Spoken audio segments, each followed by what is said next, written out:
Hi, I'm Sunny Dean. And I'm Scott Drakeford. And this is the Publishing Rodeo podcast. In 2022, we both launched debut novels in the same genre with the same publisher in the same year. But despite having very similar starts, our books and subsequently each of our careers went in very different directions. That pattern repeats itself throughout the industry over and over. Why do some books succeed while others seem to be dead on arrival? In this podcast, we aim to answer these questions and many more, along with how to build and maintain an author career. Everyone signing a contract deserves to know what they're really signing up for. In an industry that loves its secrets, we'll be sharing real details from real people. We'll cover the gamut of life as a Big Five published author, from agents to publishing contracts, finances, and more. I need to start checking that people have Chrome, because you had two people in a row that didn't have Chrome browser. Anyway. I my day job is podcasts, so when I saw the Riverside link, I was like, Chrome. I was interested in that. Yes. Yeah, I saw that on your. Yeah, I saw that on your profile. Oh, one thing, Sunyi is awesome at editing, and she edits out any dumb stuff I say or anything you want to take back, etc. So okay, cool. Thank you. Don't be afraid to take advantage of that process. But yeah, I mean, Sunyi, if you're okay with it, I want to hear about the podcasting as a day job now. That's really interesting. Do you want to introduce like who you are and yes. Explain everything about you? And the podcasting side, which we're totally interested in for selfish reasons. Podcasting, books, yeah, right? Yeah, can you tell us how to do this? You guys are doing great. You're doing such a good job. No, you truly are. Yeah, I'm Ella McLeod. I'm the author of Rapunzel or Don't Touch My Hair, which was my debut. I published with Scholastic in the UK last July. And yeah, my day job is podcasting. I picked two really stable careers. It doesn't require looking for work or dealing with delayed invoices or anything like that ever. Like it's really easygoing and chill. Very easy to monetize. Yep. 100%. Yeah. Yeah, my parents love that for me. So when I went to university, you're going to get my life story now. We want the life story. That's okay, great. Cool. My whole life I'd wanted to be an actor. That was my thing. It was kind of the thing I was known for as a kid. I went to stage school on Saturdays and was in every school play and was that, very much that child. And then I went to university. I went to Warwick, which is a university here, and I did English and theatre. And my whole plan was I'm going to get out into the world. I'm going to be an actor. And then I did it for 2 years and was this fucking sucks. This is the worst. I found it really difficult. And I mean, clearly I'm a sadist because then I decided to be a writer. But in that moment, I was the rejection is really a lot right now. Casting directors are brutal. And after several auditions, and by several, I mean over 2 years, probably about 20, which is a lot for the self-esteem, but not enough to feel like you're a working actor. It's great. And of walking into room after room, seeing people that was essentially hotter versions of myself, and then being told that I was a poor typecast of the typecast that I was being typecast. I was maybe this isn't for me. So I kind of had to go back to the drawing board a little bit because I'd wanted to do it since the age of 4 and was kind of I don't actually really know who I am if I don't want to act. So I started looking kind of acting adjacent, and I was really into storytelling and I liked kind of politics and current affairs and interesting narratives. And so I just did freelance stuff in TV production, researching, political comms, just that sort of space. And then it was playing a game of hot and cold. What do I like about this thing? What do I hate about this thing? And I just edged closer to audio and that format of storytelling. And so that's kind of how it happened. Then I was working full-time at a production company called Something Else, which has just been bought by Sony. And then I went freelance around the time I got my book deal, because it was kind of funnily enough, podcasting also isn't well paid, and I found that I was doing a job that I loved, but it was quite demanding in terms of hours, and then finishing work really late, and then having to write a book. So I was like, okay, well, maybe I'll try freelancing. And so that's sort of what I've been doing since. If you get anyone to pay for podcasting, I'm impressed. I mean, Thank I think you. part of our issues, I think we sort of decided early on the only sponsors we were really interested in was like Scrivener or Writer's Tears Whiskey. And then we did absolutely nothing to like approach these people and just couldn't be bothered. So we just fork out for the cost. Cause, Oh, I can help you with that if you like, because it's quite like there's a format to getting sponsorship that when you know it is actually quite doable. So we can talk about that after if you want. we might try. I think because we were only sort of month 4 or 5, and I don't even know if we'll go beyond a year, but we'll see. Okay. And I remember when you were mentioning chasing up invoices. There was a period after uni where I did freelance editing, and trying to get people to pay you is like the worst experience. So complete sympathy. I'm so glad that maybe is like the first thing I want to is going to be a takeaway that I say on this is like, if you are someone that is responsible for the paying of invoices, pay your freelancers. Like it. And you know what's so annoying as well is that I know, because I've been the person that's had to pay invoices before, and I always did it so promptly. But it's so annoying because it's like, I know that for you it's just like clicking a button and typing in a code, and it's just that you've forgotten to do it because you're busy. But that's my rent.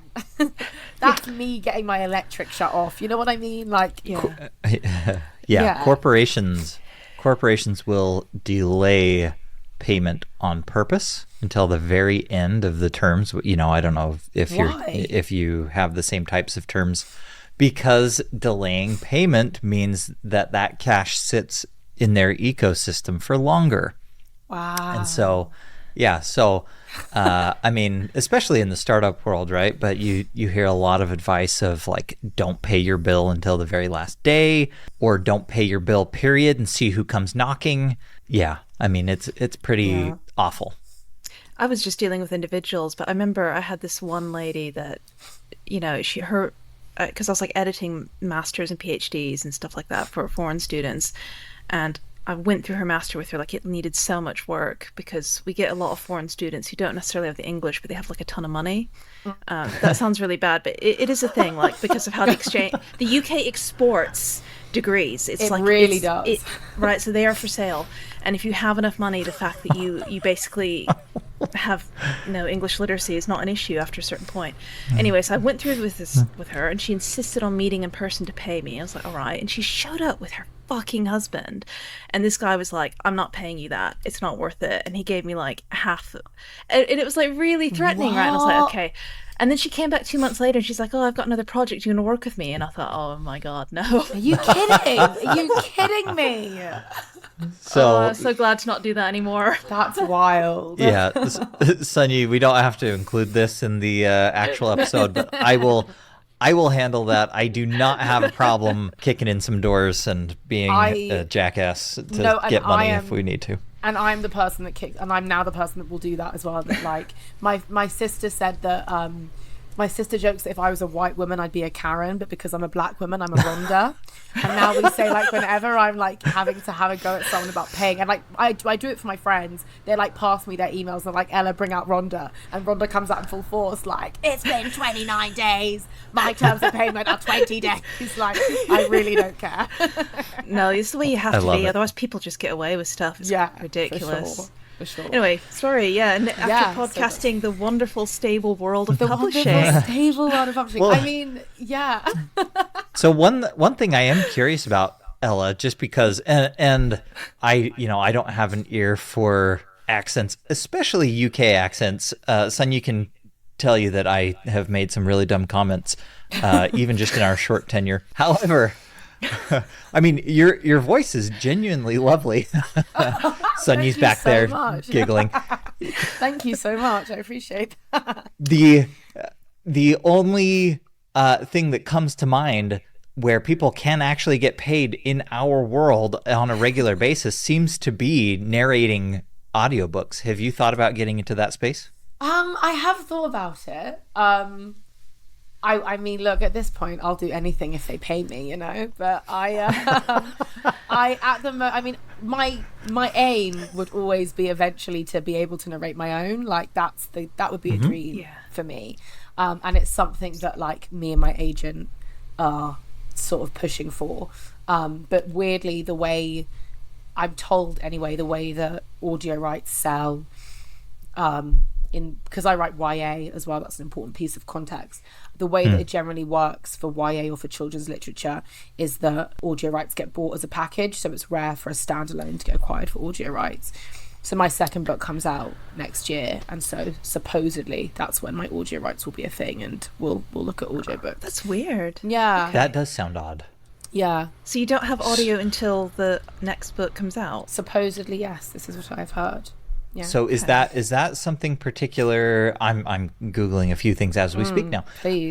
Is that something that was sold to you as being particular to the YA market then? Yeah, I guess the YA and children's market. That's sort Maybe of something teens don't listen to. I think that is. Interesting. I've audio also as been much? told that, like, so I mean the what I'm given to understand is that, like, if you sell an adult novel, audiobooks will either go immediately or they won't go at all, basically. Whereas it's a lot harder to get. Yeah, it's a lot harder to get YA turned into audiobooks.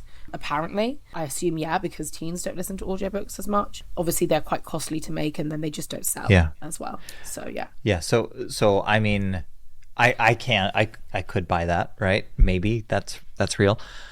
I will say how I'm not trying to speak ill of anyone. Scott. Yeah.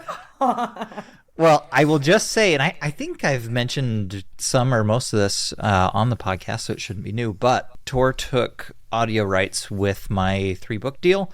And it was just an assumption that because they took it and, were printing quite a few hardcovers, et cetera, that they were going to make a book or an audiobook, right? And as you said, in adult, maybe it's more common to happen with the first book rather than wait to see how it does and get the second book out.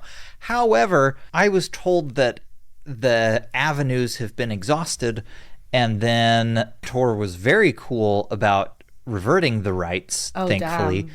And we got interest almost immediately when my agent went out to the companies himself, the audio companies himself. So that's really interesting. I mean, what I will say is I retain my audio rights. Like, I still have those. So my publisher didn't buy the audio rights. Okay.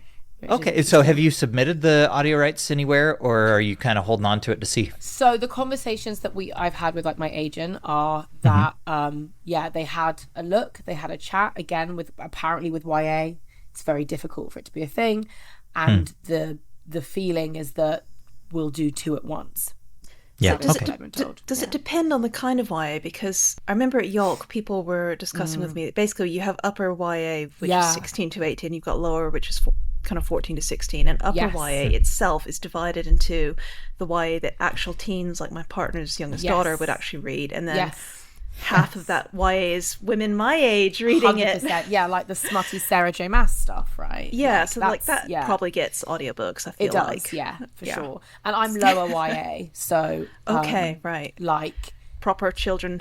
So sorry, like, that sounded wrong. I have to cut that. So like so actual. The aim is that actual children, kids, will read it.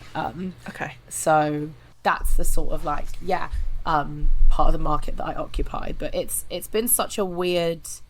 My whole kind of way in was so odd, and like I think I didn't realize how odd it was until after the fact, and then retrospectively been like, oh yeah, that's really really weird.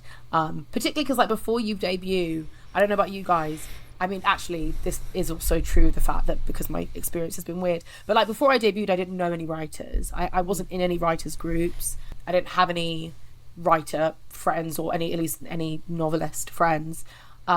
So I've learned everything as I've debuted, which has been like really interesting. And I think it's been really interesting. I think I've got quite lucky considering how blind I went in, which is good, I would say. But it's also been a real revelation because I'm trying to think of how to. Okay, I'll start at the beginning and then you'll see what I mean. Okay. So for up top, like, adore my agent and my editorial team, and I think I have to say that out the gate, and I think that's why I've been really lucky is that like my agent is so like has my back at every turn, and that's great. And I have a really lovely editorial team at Scholastic. Why I say it's been weird is that like, so in 2020, I don't know if you guys saw the like statistics that went out at the beginning of 2020 that said that like in children's literature, books are 8 times more likely to have an animal as a protagonist than a black person. Did you see that study? No. Yeah, so that was a thing in 2020. So 8 times more likely to have an animal as a protagonist than a black person. So that's what we were looking at the beginning of 2020. Then the middle of 2020 happened, and George Floyd was murdered, and there was a huge BLM resurgence, and suddenly everybody from every industry ever, from advertising to M&S to publishing to film, was scrabbling to prove that they supported black creators. And what this did, at least in my experience, was create like 2 types of interest. The interest from people where the desire to uplift black creatives was genuine, and there was like a genuine reckoning with mistakes that had perhaps been made in the past. And then there was like the very performative allyship. And so as a black creator creating in that time, it really felt like I was like walking this tightrope of like, am I going to form relationships with people that are going to be lasting, or am I going to form relationships with people that are going to drop when this moment is over?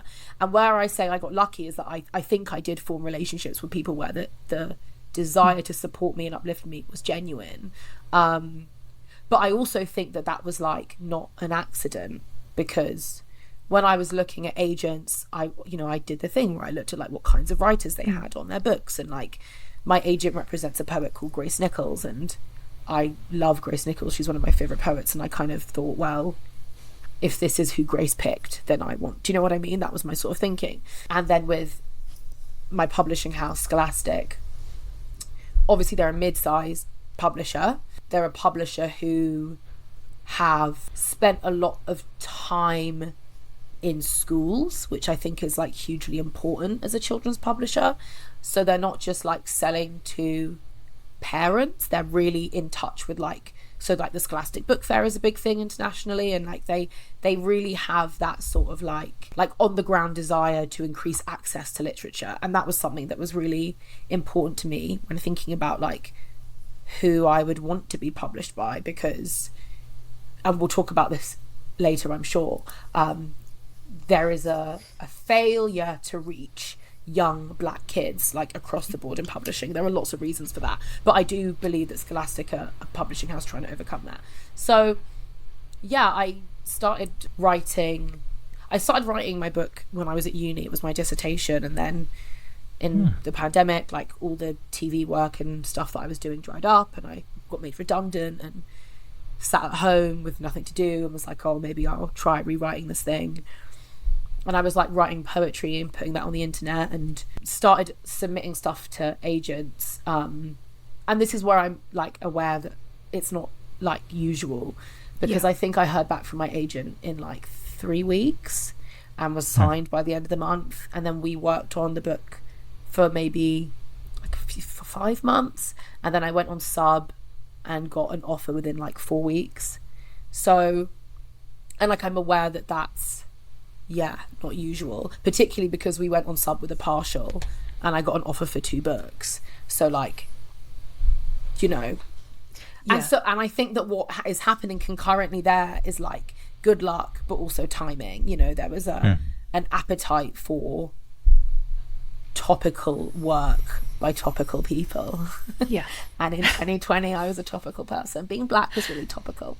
So I was glad you wanted to talk about it, actually, because I never would have asked you to speak on that, just because I know that like when basically in my debut I started finding everyone wanted to talk to me about autism and nothing else, and I thought but you can fall into the trap of everyone pigeonholing you, so I thought, I wouldn't ask. But then you volunteered, and I was like, that did interest me, because you know, something I was aware of in our podcast, like when we initially started out, and it was just like we didn't think anyone more than a handful of people would listen, and it was just like our friends and some random people we knew. And I was aware that our early guest list was very much, I hope no one's offended by this, a Mayonnaise Buffet. And sorry, Scott. Love that. And you know, you know, in it, that kind of reflects a lot of what I see in publishing as well, where it was like lots of different flavors of white guy and lots of Asian people that I know from kind of East Asian circles. And there were some black and brown authors that I talked to, and they were a little wary of coming on. I think they felt like their position was more precarious in the industry. Because it is. Yeah. And I feel like the only reason, like I feel like, because we had this conversation, and I think the reason I feel like I can even say this is because I've been really supported by like my agent and editors. I think if I'd had a difficult experience with my publishing house or my agent, I wouldn't want to talk about it, because I'd be like, oh, I don't want to get like screwed somehow, you know. But like I don't, that what I mean to say is my experiences of being affected because of my race in this industry are far more systemic, and in a way that makes it easier to talk about on a platform like this, because I'm not like pointing a finger at an individual, because there isn't an individual, and often, and that's why it's hard to change. You don't have to rock the boat. I don't have to rock the boat, but it also makes it harder to change, because like if I could just point at at one bad guy in a big five and go, it's their fault that publishing remains pretty white and flawed, then that would be great, wouldn't it? We could all go catch the bad guy and then we'd have no problems. But it's so much more nuanced than that, and it's so much more complicated than that. Like even that statistic, and then the thing that's been really interesting as well is that like since 2020, so in 2020 there was a massive uptick in like particularly in children's literature bestsellers by black authors. I think there was something like a 17% increase, and then between 2020 and 2021 there was a 31% decrease. Okay, because the moment passed. Wow. Yeah, so it's telling, you know, it's really telling. And I think that that's because, and this is something that I have felt like, I'm trying to think of the right way to phrase this, when you're black writing a story about black people with a black person on the front cover, it somehow feels niche, or like what you're doing is niche. There's this like it's an issue book. Yeah, exactly. Yeah. Like it. And like no one ever suggests that books about white men are only for white men. Books about white men are mainstream, but books about black women are for black women and are niche, you know? Yeah, actually that segs into a question I was going to ask you about, it, which has to do with the UK-US divide, but also how the marketing approaches it, because there were some certain fantasy titles, which I won't name, but which were published recently, and the US versions had black characters on the cover, which publisher then went back and changed those covers because they believed it was kind of completely hamstringing the sales. So they had to remove, because for those who don't know, for fantasy and sci-fi genre, we tend to have portrait kind of covers for American books.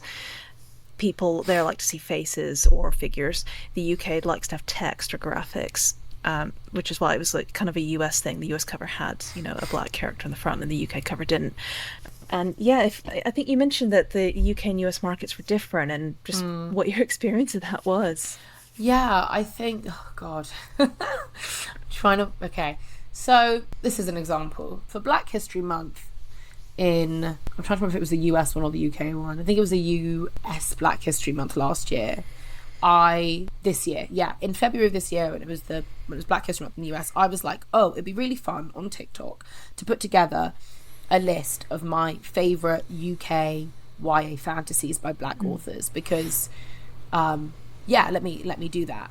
And at the time, and I did exhaustive research, there were like 5, including me, and they were myself, Natasha Bowen with her Skin of the Sea duology, who else? I think I put Alexandra Shepherd's Oh My Gods, which is like sort of not even really fantasy, but I put it on there because there weren't that many. Shannon Smart's, which is steeped in gold, Femi Oduba's The Upper World, and myself. Is that yeah. So those, and it was so interesting because I like did this video and I was like, oh, I really wanted a like nice juicy list, but this was all I could find. And then people in the comments were like, what about this one? What about this one? And I was like, they're American, they're American, they're American. Yes, of course I've heard of Tomi Adeyemi. She's American. And I think that like paints the picture, basically. And I think the reason for it, and this is what I mean by like, it isn't like it's one person. I think the reason for it is that like, for a very long time, the fantasy that has done well in the UK is based off like a kind of medieval England reimagining. And it's overwhelmingly white. It's so overwhelmingly white that like when anyone tries to change that, like with the Lord of the Rings recent series, people get very angry at the thought of like a black hobbit, which is hysterical because they don't exist. And so we have these stories that are sort of based on a medieval England, medieval Europe aesthetic, with different magic systems and races and languages, but all of those races are kind of a version of white, and all of those languages are a version of a European language, and anything that approximates blackness or brownness tends to be incredibly racist and offensive and othering. Yeah. And so sorry, go on. No, and so that's the problem, basically. I won't name it, but I did go to a con here once, which I don't know if it's just that year, but there was a single black author at the entire con. That was in the UK, and I did attend a panel there that was on like world horror fiction. Every panelist was Caucasian, and they were kind of aware of it and discussing it during the panel, but it was a little bit like, I think someone might drop the ball on this organization. I think Britain as well, I mean, again, this is a wider issue, but in general, I think America has been forced to confront its history with racism in a way that Britain hasn't, because slavery literally happened on American soil. That like does something to the way that you reckon with the fallout from that time. Whereas Britain has always been able to say, oh, that's a problem over there. It's a problem of Britain's making, but it's happening over there to those people. And so when black writers write fantasy and use fantasy, as they so often do, as like a tool of like radical reimagining, I think that's quite confronting for a lot of people. And you know, I did a panel at Comic-Con in May with Natasha Bowen, who's wonderful, and someone asked, and I was talking about like, using magic as a force for reimagining, and how the book that I wrote is me wrestling with having an identity that only exists because of this like traumatic, hideous thing that happened in human history. Because like my family from Jamaica, I live in Britain, my grandparents came over on the Windrush, like everything. My whole conceptualization of what it means to be black exists solely because of the transatlantic slavery. It's not like I have family in like Ghana or Nigeria or any part of West Africa that I can like tangibly identify with, like my surname's McLeod, you know. So I was having that conversation and talking about using fantasy to like work through these themes of like homegoing and identity and coming of age and place, things that are explored in fantasy by most fantasy authors. And someone asked me like, oh, but don't you think that you should just sort of make peace with the fact that those are things that are part of who you are? And I was sort of like, see, this is the thing, like you want me to make peace with it, and like I can process it, but I don't have to make peace with it. Like I can still be angry about it, and like that's the art that happens as a result of that, you know. So I think that also a lot of the problem is that in Britain we there's like a cult of politeness where no one wants to sort of say anything that might be a bit too offensive or cause an argument, and we're all just so like, oh sorry, no I didn't mean it, oh no sorry, no let's talk about these things, nothing will change otherwise. Do you have any particular advice to kind of black authors or writers who are working their way through this industry, in I guess especially in regards to like marketing, promotion, interacting with industry professionals? That's kind of a broad question. It's I know. Really hard, because I don't even think I've figured it out yet. Like I don't know. I think you have to pick the thing that you kind of the unfortunate truth, and like I'm always trying to find a way of this not being the reality, and I fail at every turn because I get frustrated. But like, unfortunately, like when you're a black writer, when you're a writer of any kind of minority group, really, but you know, if I said there's something to be said for like passing, for example, like if you're gay, you maybe aren't visibly gay, whereas if you're black, your identity, who you are, is politicized on site. That's what I mean. Yeah. And like maybe there are other identities where that isn't necessarily automatically the case, but when you're black, it is. And as a result of that, when you're a black creative, you are always creative and advocate in a way, because unless you want to be the only black person in the room, which I never do, you're always going to be called upon to sort of like try and reach out a ladder to people coming behind you. And that's fine. Like, it's enraging, but it's fine. And I'm more well placed than other black people to do that. You know, my position isn't as precarious as other black people. I have a book deal, I have a good team, yeah, I think you have to pick the thing you really care about. For me, because I write YA, it was about like young people and like reaching the intended audience of my books. So I go into like a lot of schools, and I'm with a publishing house who, when they were like pitching to me, said that like school outreach and their relationship with schools is something they really prioritize, and that was something that was really big for me, and that was a real selling point for me, because I was like, yeah, excellent, like you're going to get me into the schools where they probably don't get a lot of author visits, and I'm going to be able to like actually talk to the versions of myself that I was writing to. You know, I'm going to get to talk to like the black teenage girls who have never seen a black girl on a front cover of a book and say like, here, this is for you. Like literally put it in their hands and be like, read this.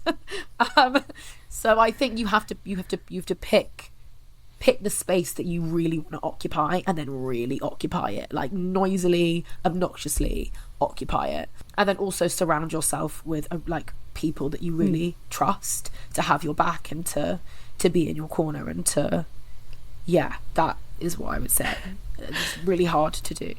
Have either of you seen Archer by any chance? Yeah. The cartoon. Do you know that episode where what's her name, Marjorie, whatever, is the lady that runs the spy agency, and they hire this guy that's black and Jewish, and she's so happy. She's like, oh, he ticks 2 diversity boxes at once. Yes. And so I'm told by other people there is a little bit of that in publishing, the sense that and you know, I used to joke with my friends that like I would be a great author for publishing to pick up, because I can tick like 3 diversity boxes. So but I don't know if we're just being cynical, if there's a measure of truth to that. No, there's definitely a measure of truth to that. Like, of course there is. I think there's a measure of truth to that. Like, I mean, again, like it's across most industries, but yeah, 100%. Like, it looks good for publishers to not just publish one type of person, one type of story. I do think that, and like I'm happy to take advantage of that altruism.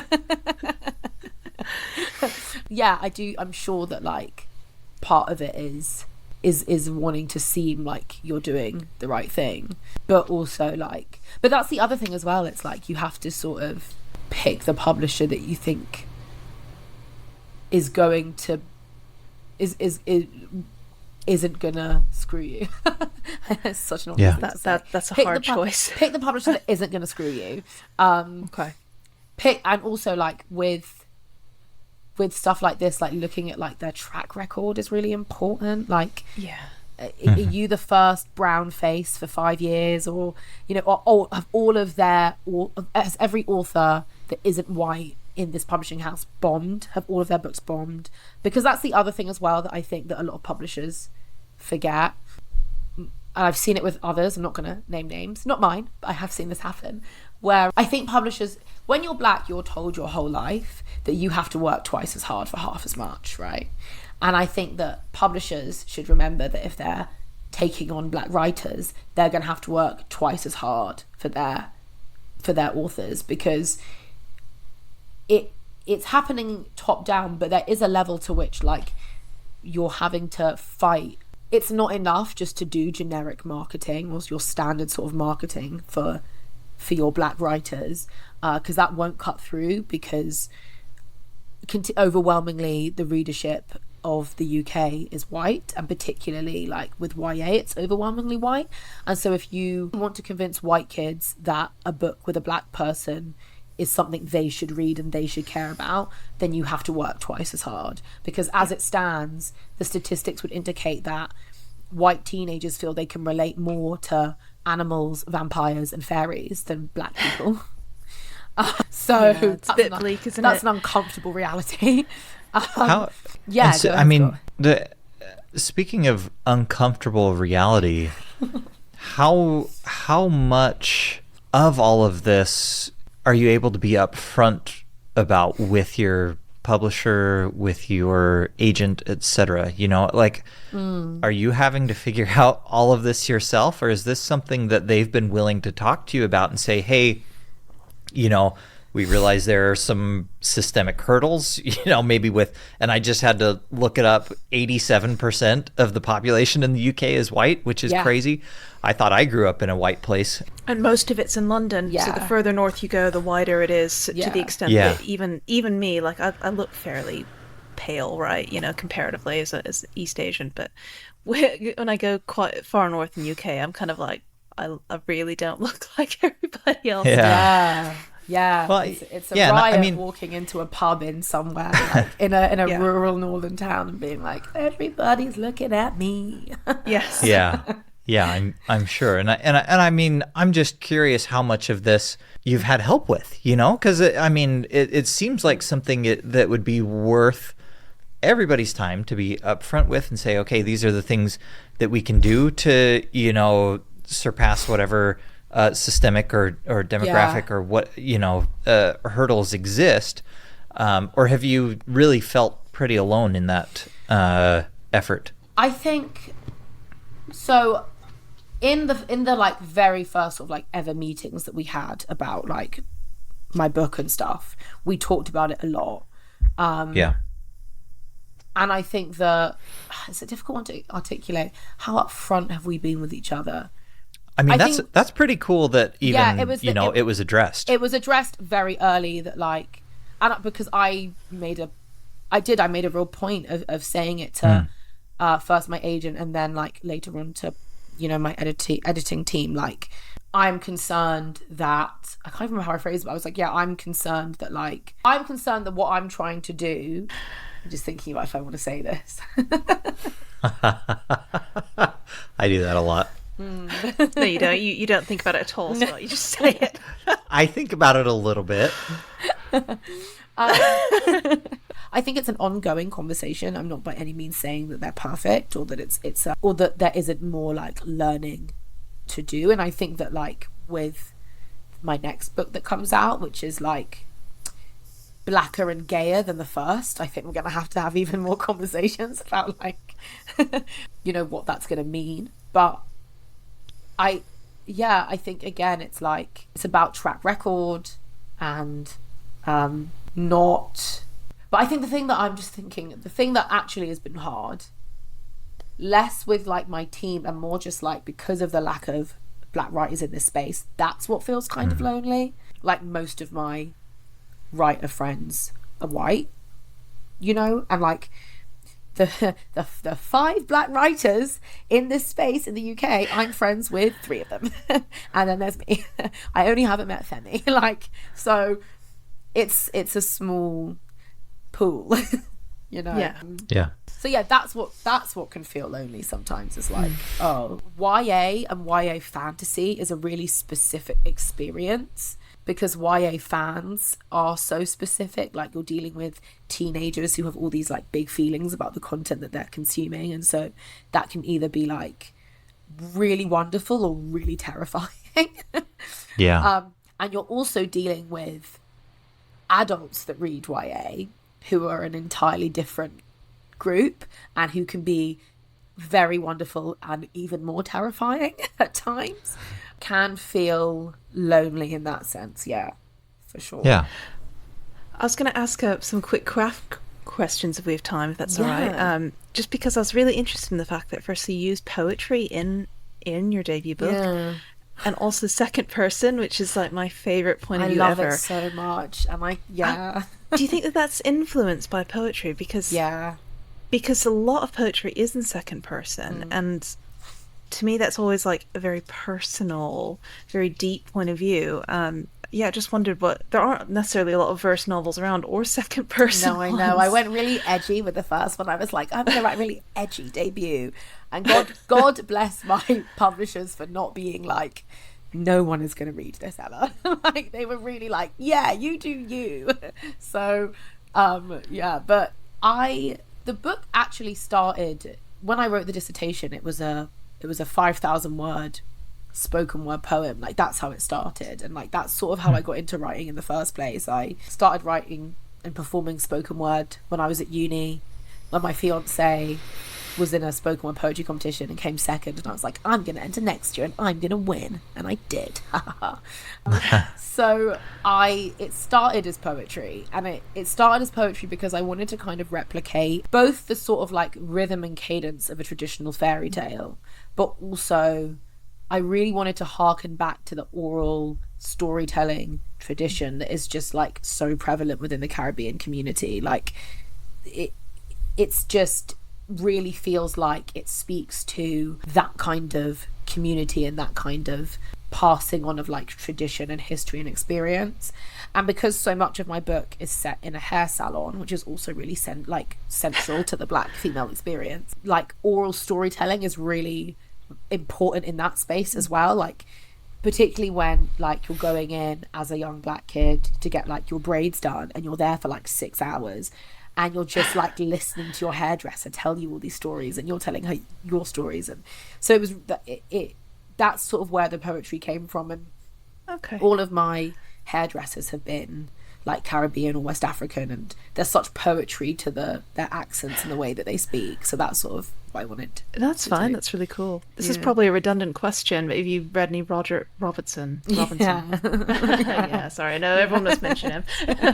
He comes to Leeds a lot and does a lot of reading. That's cool. That was one of the few that I used to get out to actually go and see, because I think he's really, really good live. He's excellent. And then the second person thing, I just love it. It's so intimate and so personal. And I also wanted to write a story where, having spent so much time reading books that centered like other perspectives, and which is just it's so funny when people sort of imply that like a Black woman protagonist is going to be like not relatable unless you're a Black woman. And I'm like, well, I read Hamlet and Harry Potter and nobody ever was like, oh, you might not relate to this, because who would say that? But I really wanted like a young Black girl to read my book and to read the word you and be like, that is me, like, you're right, that is how I feel. And also I wanted people that aren't young Black women who don't have that experience to be just like really forced into radical empathy. Like, what would it be like to literally walk 400 pages in this person's shoes, you know? And I think that maybe that's quite jarring sometimes for people, but I kind of think it's okay to be jarred. Like, you know, not everything is meant to be comfortable. Yeah, absolutely. And can we get you to plug your books and tell us where to find you, if that's all right? Yeah, of course. So my my debut, Rapunzel or Don't Touch My Hair, was out last year. It could be found most places that books are found. And then I have another book coming out next year. And if we want to listen to your podcasts, where would those be as well? So, what are they about? So I host a regular podcast called Comfort Creatures on the Maximum Fun Network, and we just interview great people about their pets. And it's a joy. It's so much fun. People are at their best when they're talking about their pets, I think. So that's really enjoyable. And then except Scott, he hates his dogs. Do you hate your dogs? I absolutely love my dogs. Yeah, we'll have to get you on the podcast, Scott, to talk about your dogs. Anytime. Yeah. See, people love it. People love talking, any excuse to talk about their pets. And then I have another podcast with BBC Radio 4 in the works that I'm producing, and that will be out later this year. So just like follow me if you if you would like to. That's amazing. Thanks. Yeah, thank you so much. That was brilliant to talk to you. Thank you so much for having me. It was such a joy to be on it. Can I ask you guys a question? Just because Yes, please do. Because I feel like, because me and my friends, we all listen to this podcast religiously. We have lots of conversations about it in the group chat. The group chat will pop off of listening to Publishing Radio. But the thing we all wonder is like, do you get, and you can obviously edit this out if you want, but like, do you not get like angry WhatsApps from your editors like all the time? So my editor does listen on and off, and she kind of told me this a day before our launch day damage episode went out, and I went back and edited it 3 more times because I was nervous, and that was a bit weird. I think if we'd known how many editors were going to listen in, which apparently is most of Tor and Orbit and Gollancz and most of the UK. I know. Yeah. Like then we might not have done it, but yeah, Tor's not mad at me, is what I will say. They don't seem to mind. But I've not said anything that bad. Scott, you can answer or not. It's up to you. Okay, so because I did wonder. I was like, this is going to be one of the rare times that Sunyu, yes, I will ask you to cut this. Edit this. Yeah. If we have anything else we want to say on air, let's say it now, because I might want to cut to off, and then I'll tell Ella. The questions. Was there anything else you guys wanted to? I do have one more. Do you feel like, and maybe this is, I apologize if this is asked often or if it's a dumb question, but I don't have a lot of opportunities to ask this kind of stuff. Do you feel like the focus on your race and your racial history, etc., makes it harder for you to tell your stories as an individual? Does that make sense? Yeah, that does make sense. Such a good question. And maybe that's a question that doesn't even have an answer, or we could. No, I think it does. I'm just trying to yes and no. So I remember being like 9 years old and listening to Mallory Blackman speak. I love Mallory Blackman. I was obsessed with Mallory Blackman growing up. And she wrote like the Noughts and Crosses series, and she famously submitted so many manuscripts and got rejected. And people would always kind of write back and say to her, like, do you not want to write more about being black? And so her way of responding to that was to write Noughts and Crosses, which is like a racial flip story where everything happened the other way around, and the continent of Africa colonized Europe, essentially. And so I feel like I've tried to do that, where yes, the assumption is always going to be that the stories that I tell will have something to do with my race and my gender and stuff like that. Yeah. And so I just thought, but my way around that is not to like avoid the subject. It's to be like, yeah, I am going to talk about this thing, but I'm going to really make you think about it in a way that you haven't before. And yeah, I guess like try because it's so easy when we talk about stuff like race and all these like really big things to forget the individuals like at the heart of those experiences.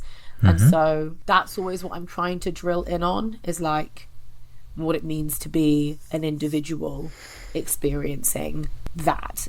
Does that answer your question? Do you know what I mean? Does that make sense? That is a wonderful answer. And yes, absolutely. Yeah. And I mean, just from my perspective, obviously you can do more than one thing at a time, right? Yeah, of course. But that adds a layer of complexity for the stories you have to tell, and you have to be that much better for them to get across. And it also helps that it's fantasy, because it's like, I think that's also been the really freeing thing, is like I'm not necessarily specifically telling the story of like a black girl from South London, because there are like witches and shit, so yeah well, that's wonderful, and you have my admiration. Oh, thank you, Scott. Likewise. Yeah, you guys are brave doing this.